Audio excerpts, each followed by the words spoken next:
ವೀಕ್ಷಕರೇ, ವೈವಿಧ್ಯಮಯ ಸುದ್ದಿಗಳ ದೃಶ್ಯಾವಳಿಗಳನ್ನು ವೀಕ್ಷಿಸಲು ಈ ಯಲ್ಲಾಪುರ ಡಿಜಿಟಲ್ ನ್ಯೂಸ್ ಯೂಟ್ಯೂಬ್ ಚಾನಲನ್ನು ತಪ್ಪದೇ ಸಬ್ಸ್ಕ್ರೈಬ್ ಮಾಡಿ. ಸುದ್ದಿ, ಜಾಹೀರಾತು, ಪ್ರಕಟಣೆ, ಪ್ರಚಾರಕ್ಕಾಗಿ ನಮ್ಮನ್ನು ಸಂಪರ್ಕಿಸಿ. ಗುರುವಾರ ಸುರಿದ ಭಾರೀ ಮಳೆಗೆ ಯಲ್ಲಾಪುರ ಪಟ್ಟಣದ YTSS ಶಿಕ್ಷಣ ಸಂಸ್ಥೆಯ ಕನ್ನಡ ಮಾಧ್ಯಮ ಶಾಲಾ ತರಗತಿಯ ಕೊಠಡಿಯ ಮೇಲೆ ಮರವೊಂದು ಮುರಿದು ಬಿದ್ದು 2 ಕೊಠಡಿಗಳಿಗೆ ಹಾನಿ ಸಂಭವಿಸಿದೆ. ಶಾಲೆಯ ಹಿಂದಿನ ಶೌಚಾಲಯವೂ ಸಹ ಹಾನಿಗೊಳಗಾಗಿದೆ. ಕೊಠಡಿಯ ಒಳಗಿದ್ದ ಬೆಂಚುಗಳು, ಡೆಸ್ಕ್ಗಳು ಹಾನಿಗೊಳಗಾಗಿದ್ದು, ಶಾಲಾ ಕೊಠಡಿಯ ಛಾವಣಿ ಹಾಗೂ ಗೋಡೆ ಕುಸಿದು ಬಿದ್ದಿದೆ.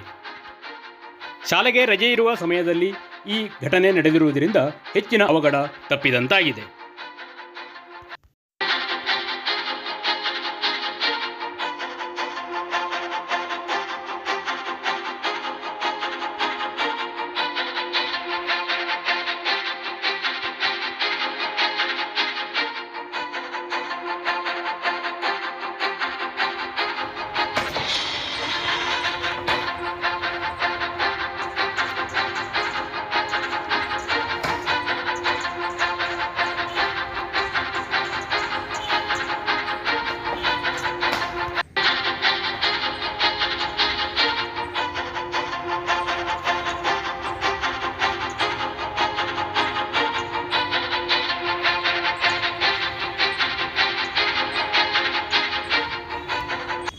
GN ಭಟ್ ತಟ್ಟಿಗದ್ದೆ, ಈ ಯಲ್ಲಾಪುರ ಡಿಜಿಟಲ್ ನ್ಯೂಸ್, ಯಲ್ಲಾಪುರ.